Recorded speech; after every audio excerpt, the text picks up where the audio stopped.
안녕하세요. IB앨리스의 황성희 약사입니다. 모두들 지금 코로나 바이러스 때문에 아마 걱정이 많으시고 내 안전을 위해서는, 내 가족의 안전을 위해서는 어떻게 할지 걱정이 굉장히 많으실 텐데요. 중앙방역대책본부는 심각단계 전환에 따라 대국민 예방수칙을 개정하여 배포할 예정입니다. 대국민 예방수칙 개정안의 핵심 취지는 세 가지 정도로 요약을 할 수 있습니다. 첫 번째는 이제 전략이 이미 확진된 간염 환자들이 사망에 이르는 치사율 자체를 줄이는 전략이라고 생각할 수 있겠는데요. 그렇기 때문에 예전에는 감염자를 찾아내는 것에 집중을 했다면 지금은 이미 감염자로 확인된 사람들 중에서도 중증 환자 집중적으로 케어를 하겠다는 것입니다. 유증상자에 대한 지침이 바뀐 겁니다. 옛날에는 호흡기 증상, 발열과 호흡기 증상이 있으면 1339에 전화를 하시거나 보건소에 전화를 하거나 선별진료소를 찾으라는 얘기를 했는데요. 지금은 선별진료소를 찾는, 전화를 하는 사람을 제한을 둔 겁니다. 사실 신종 코로나 바이러스 19 이 증상들이 굉장히 경미한 경우가 대다수입니다. 일단 발열이나 호흡기 증상이 있는 분들은 등교나 출근을 하지 않는 건 기본 원칙이고요. 외출을 자제하셔야 됩니다. 집에서 충분한 휴식을 통해서 3, 4일간의 경과 관찰을 하라는 건데요. 즉 내가 열이 떨어지거나 이런 게 나타나지 않는지를 살피시라는 거고, 그 발열 증상이 38도 이상의 발열 증상이 3, 4일 이상 지속되었을 경우에 선별진료소나 1339나 보건소로 전화를 하라는 게 핵심적으로 바뀐 내용입니다. 두 번째는 관리 지역을 두 지역으로 나눈 거죠. 하나는 대구 경북 지역은 감염병 특별관리지역으로 중증 환자들의 집중 케어를 유지하면서 기존 의료 시스템이 붕괴되지 않도록 하는 시스템을 구축을 하는 거고, 그 외 지역 같은 경우는 이전과 비슷하게 최대한 감염자가 확산되지 않도록 하는 전략을 취하는 게 이번에 개정안의 핵심이라고 보시면 됩니다. 세 번째는 여기서 굉장히 중요한 게 뭐냐면 현재 대구 경북 지역은 지역사회 감염을 이미 확산이 됐고 그 속도가 굉장히 매우 빠르게 진행이 되고 있는데, 이 사태가 전국으로 확산되지 않는 게 굉장히 중요합니다.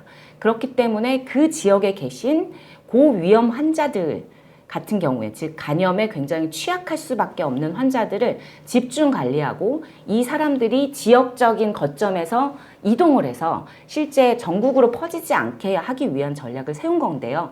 그중에 오늘 주요하게 설명드릴 게, 기존의 만성 질환자들을 관리하기 위해서 전화 상담 처방이나 대리 처방을 한시적으로 2월 24일부터 시작했다는 것을 예시로 해서 여러분들에게 이 개정안 취지의 핵심을 알려드릴 수 있을 것 같고요. 일반 국민들은 그렇고 실제로 이번 지침에서 보면 고위험군을 지정을 해서 이분들에 대한 특별 관리, 특별 대책이 필요하다는 정책을 내놓은 건데요. 저도 아이의 엄마이지만 좀 궁금하지 않으세요? 왜 소아가 빠졌지? 중국의 CDC라는 우리나라 보건당국 같은 곳이죠. 2월 11일까지의 확진자 수를 대상으로 해서 이분들이 가지고 계셨던 질환, 그 다음에 사망률이 높았던 이유, 이걸 보면 되는 건데요. 논문을 살펴보시면 첫 번째는 전체 확진자였던 44,672명 중에 실제 0세부터 19세까지는 확진자의 비율이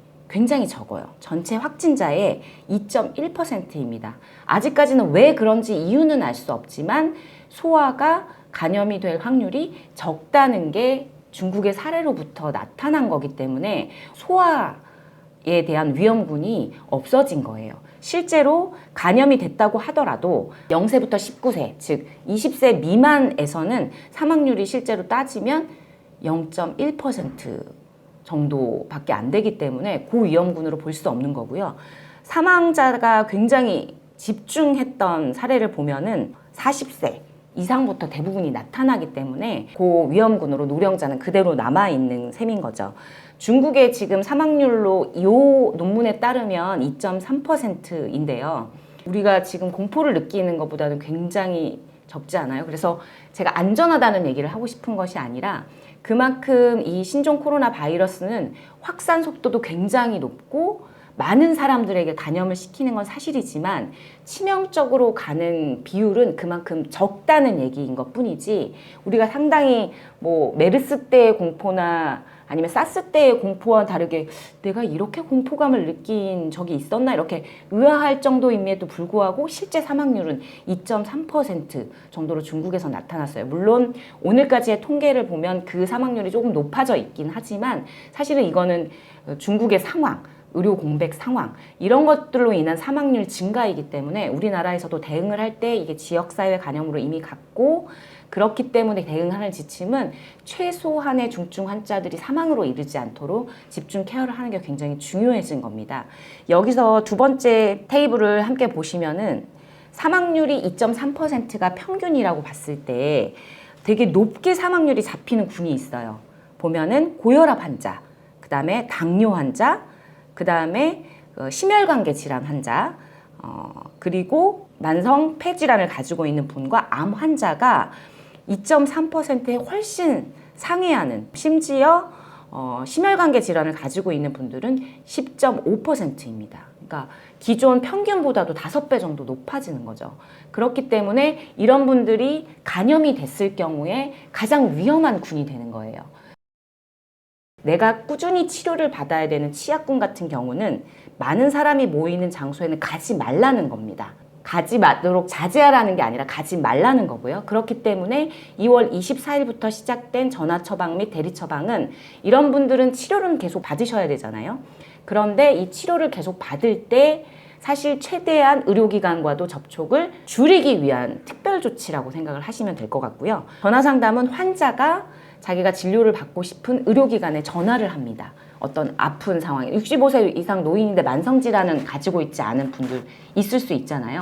그런 분들이 전화를 해서 의료기관에서 내 증상에 대해서 전화 처방을 해주겠다라고 승인을 하면 처방전을 내가 지정한 내가 약을 받고 싶은 약국에 팩스나 메일로 송부를 할 수가 있습니다. 그럼 약국에서 그 처방전을 받아서 조제를 할 거고요.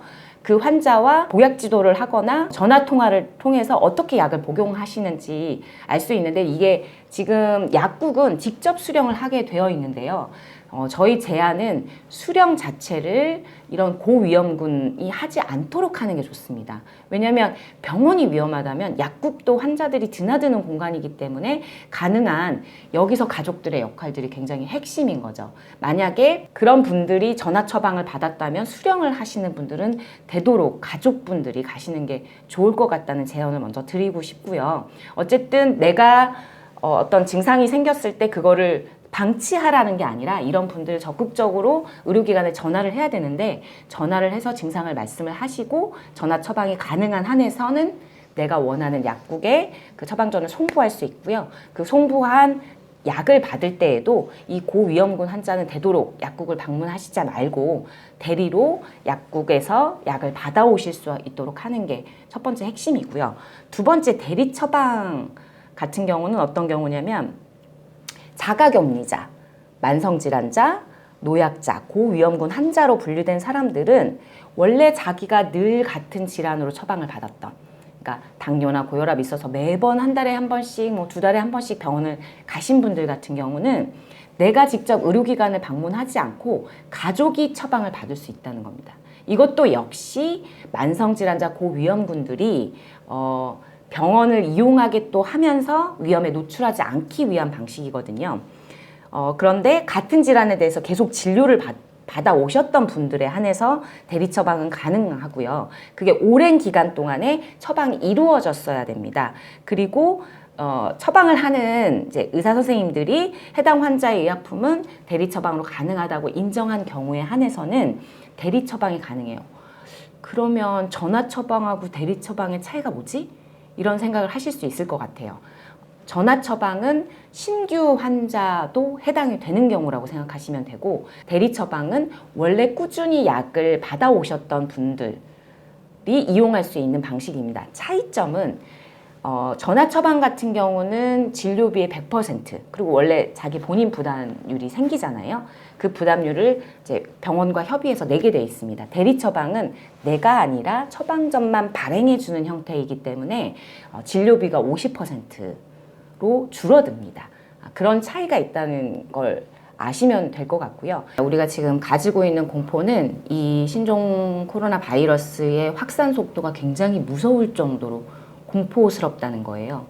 중국에서도 굉장히 놀라워하는 거는 우한시로부터 시작한 후바이성에서 전 중국으로 퍼지는데 30일이 채 걸리지 않았다는 점이 가장 공포스러운 걸 거고, 하지만 논문에서 다행스러운 것 중에 하나는 그런 빠른 속도로 퍼지는 것과는 다르게 대부분 확진자의 81% 이상이 굉장히 경미한 증상이었고, 메르스, 사스 이때의 실제 사망률, 특히 메르스의 사망률보다는 굉장히 낮습니다. 너무 불안해만 하시지 마시고, 오늘 영상에서 설명드렸듯이 우리가 좀 대체할 수 있는 최대치를 같이 공유하고 잘 지켜나간다면 이 상황이 잘 마무리가 되지 않을까 싶습니다.